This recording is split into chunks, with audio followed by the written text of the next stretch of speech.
August 16, 1977.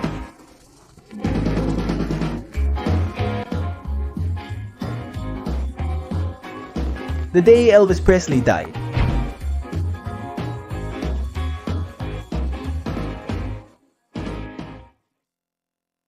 At a very early age, he managed to conquer the world, being the perfect bridge for different styles to amplify and amalgamate that until that moment were vying to make a place among new consumers, the white audience. With pure hip movement and unprecedented marketing, he managed to awaken a fervor that is still alive.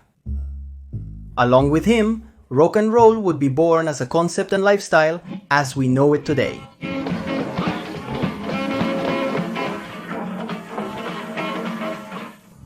His immaculate pompadour, his unmistakable voice, his undeniable talent for interpretation, and a unique sensuality on stage and on screen made him one of the most famous, influential, and controversial figures in popular culture.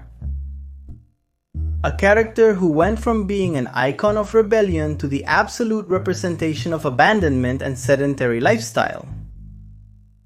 His meteoric rise is only comparable in magnitude to the decline of his figure in his final years of life.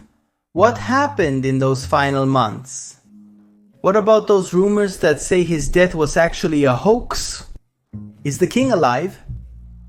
His last day had been chaotic, crossed by an unpredictable routine completely subject to whims, a routine where clocks had no mandate. He went to the dentist at 11 o'clock at night to have a cavity fixed.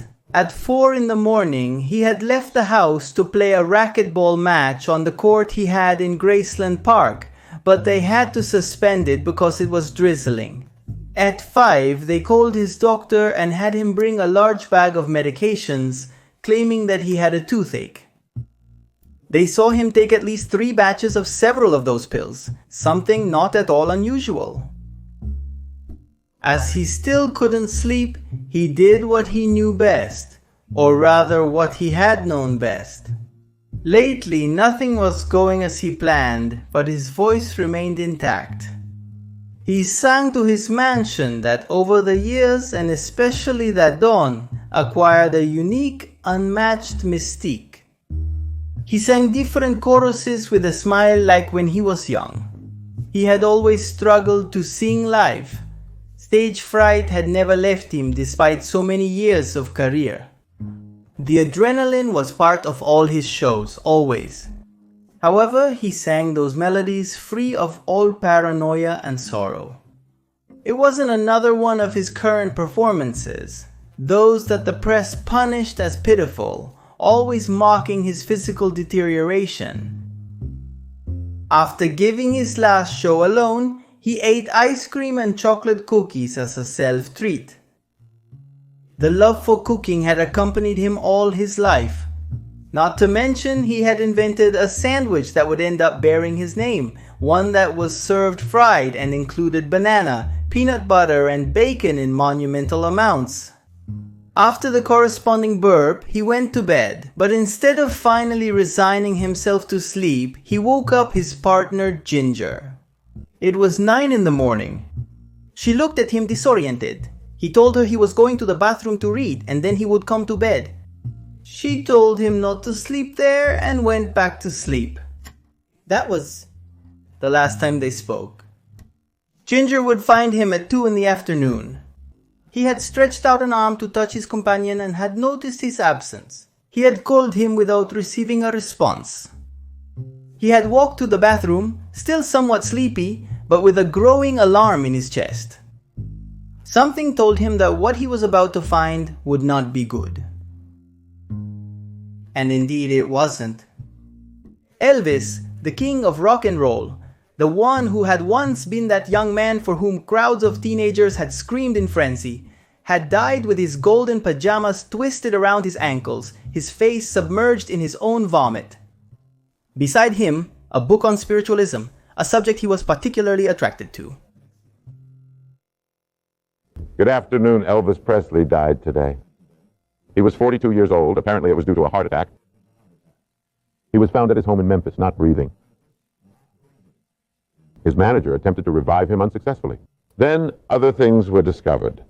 At the hospital, they attempted to revive him but failed. His doctor pronounced him dead at 3 p.m. today. The official story blamed a heart attack. Then other things were discovered. A drug addiction came to light, both illegal and legal. The cocktail had destroyed him. His organs were prematurely damaged. They had to move the body between several people. What was the king's last throne?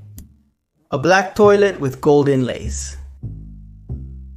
Elvis Aaron Presley was born on January 8, 1935, 35 minutes after his twin brother, Jesse Aaron Presley, who died. His parents didn't have any more children, so he ended up being an only child and had a very close relationship with his parents, Vernon and Gladys. Born into a family poorer than modest, the young Elvis Presley was forced to work from a very early age. In 1938, his parents lost their home after Vernon was found guilty of altering a check, a fact that cost him 8 months in prison. Elvis and his mother had to move to live with some relatives. During his time in high school, Elvis was encouraged to participate in a singing contest after impressing his teacher during morning prayers. In this contest, he won 5th place. And no one saw anything particularly outstanding in him. Those who judged him that day never imagined that this boy standing on the stage would end up becoming the best-selling solo artist in history, and would also end up being nominated for 14 Grammy Awards. A few months later, Elvis received his first guitar as a birthday gift, even though he had wanted a rifle. As an adult, he would indulge his whim and would end up collecting guns that he would fire using any excuse. He would even pull the trigger in front of the television if there was something on the screen that he didn't like. In 1948, his family moved to Memphis, one of the centers of the country's musical activity. When Elvis was just 19 years old, producer Sam Phillips, who was looking for a white person to help extrapolate the rhythms that African Americans were used to interpreting into white culture, set his sights on him. Sam owned Sound Records and decided to release a single for him, an adventure that would later lead to a series of rejections and not so positive experiences until the doors of a moderately renowned country music radio program opened for him.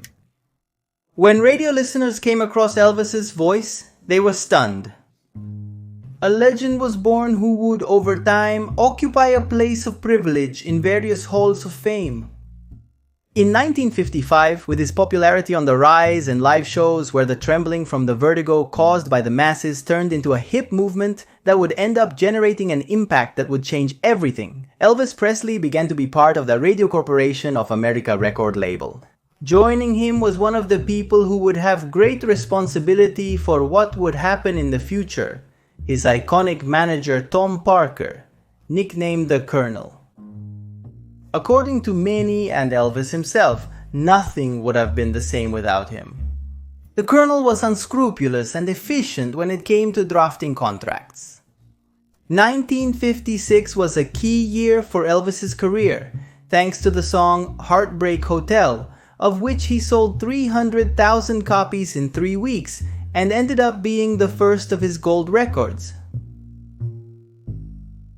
By the end of his days, he would accumulate 94 gold singles, 3 gold EPs, and over 40 gold albums. His television appearances began to become regular, and the amounts earned from these reached record figures in the history of the medium.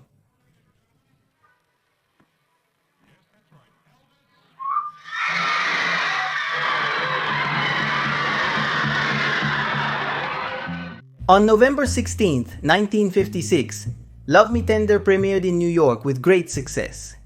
The first film that Elvis starred in, and the Wall Street Journal dedicated an article to him in which it highlighted the $22 million that the merchandising associated with his image had collected up to that point.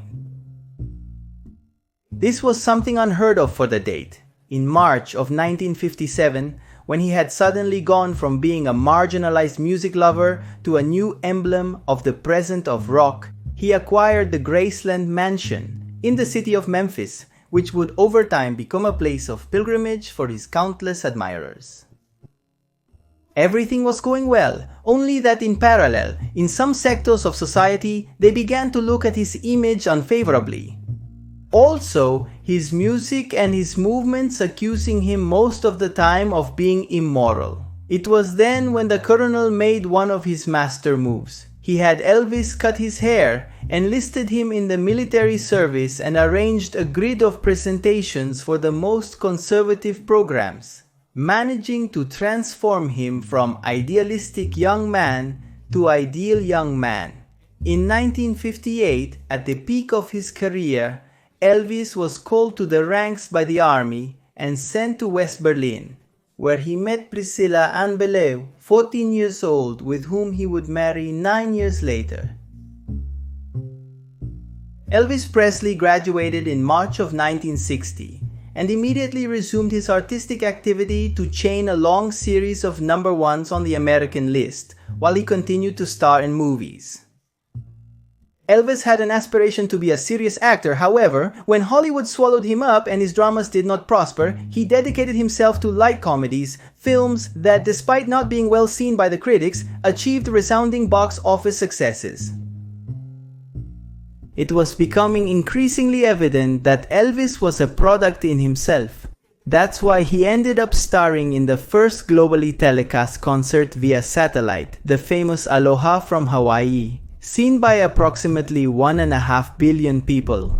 Aloha from Hawaii via satellite was certified gold in February of 1973, with a double platinum disc in May of 1988, triple platinum disc in July of 1999, and finally quintuple platinum disc in 2002. Despite so many successes, Elvis was beginning at that time to take the first steps of what would be the bewildering end of his magnanimous career. One December morning in 1970, an unexpected visitor arrived at the White House when it was occupied by the conservative President Richard Nixon.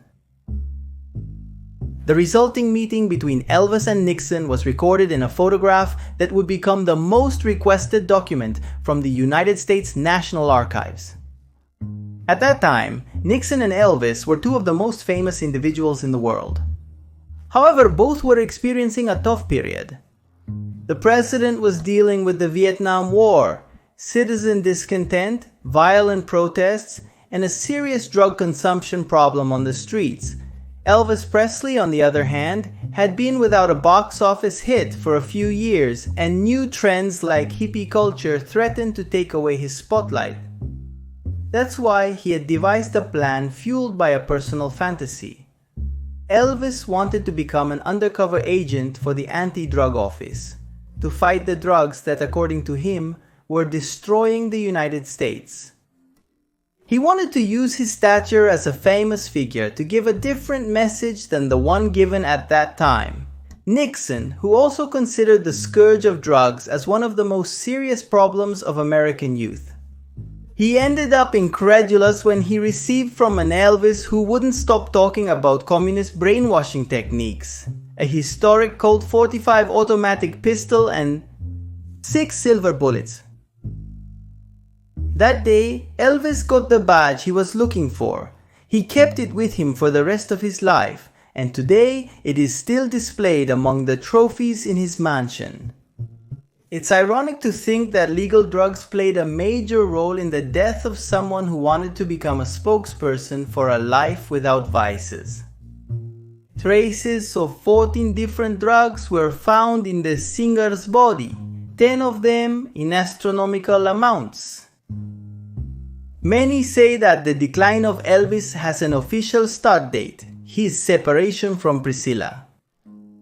Elvis's last years had been quite similar. Bad, lazy albums lacking dynamism, erratic live performances, an increasingly battered physique, incoherent phrases between songs. His dance moves became grotesque, as did those karate shots he improvised on stage thanks to his training as a black belt. Things weren't going any better in the recording studio. After some good live recordings, nothing new appeared, but the machine had to keep being fed. All of this didn't seem to matter too much to Elvis. Elvis simply didn't care about anything anymore. Like any self-respecting star, he had an entourage destined to go along with him.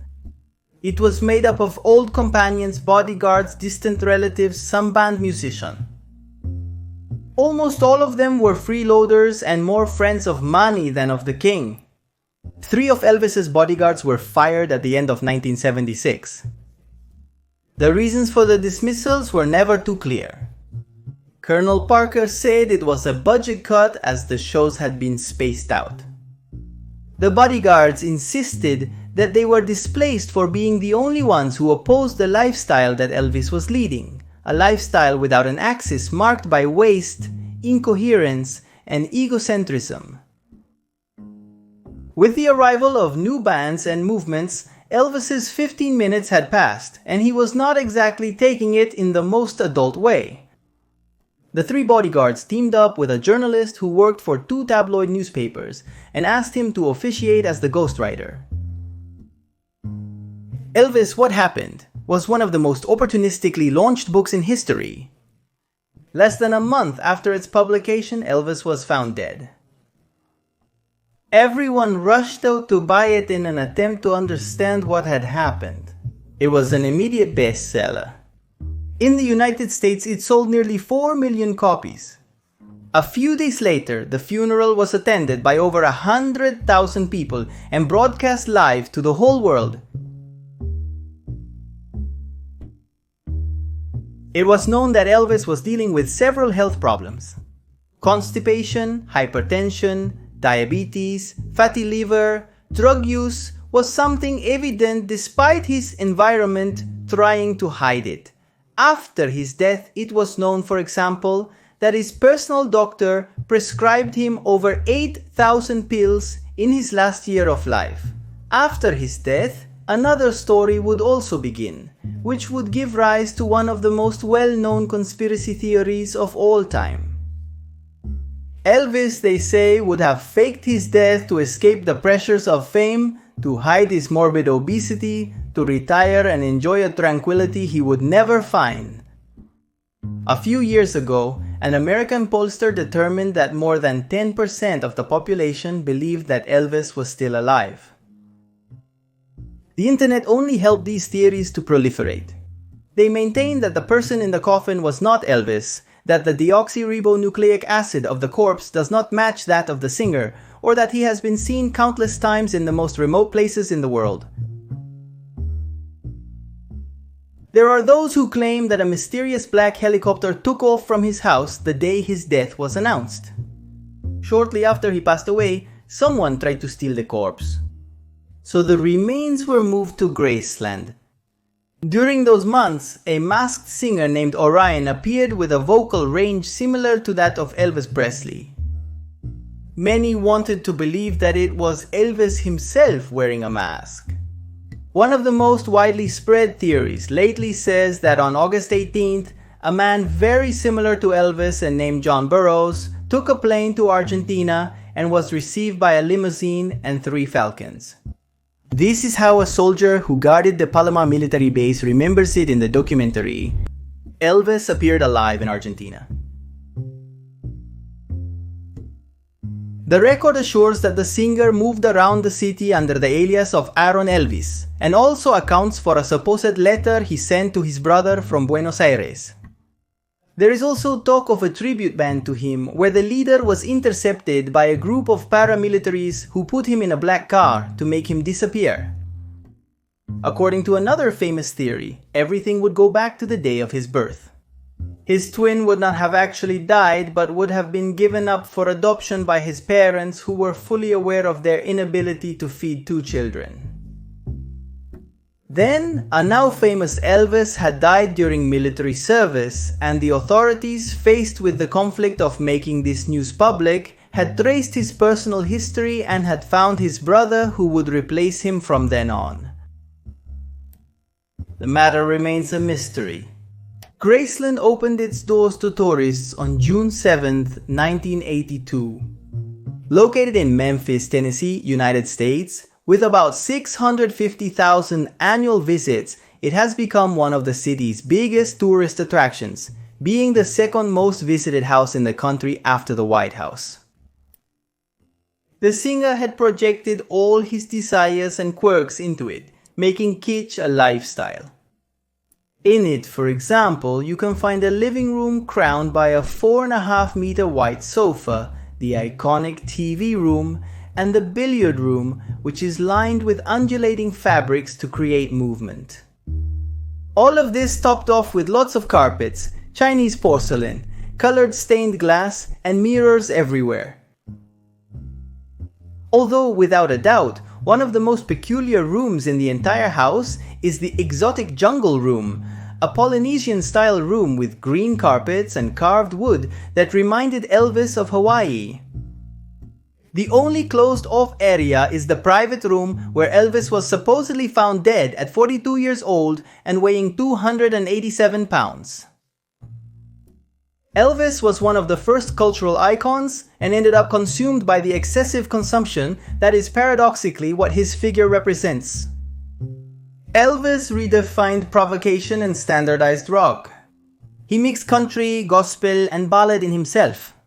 He also mixed everything else, Coca-Cola with all possible medications for starters. He also pioneered the cult.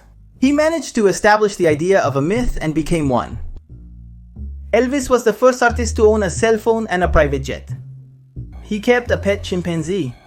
He overflowed with charisma in his extravagant, elegant outfits made by the same tailor, who knew how to dress Sinatra, and put more than 3 different oils in his hair to fulfill his dream of having well-combed hair. Even today, musicians from all over the world continue to be inspired by his aura. It's no coincidence that out of the entire army of Elvis impersonators, the majority emulate the last Elvis, the one from the mid-70s. That Elvis is a caricature of himself.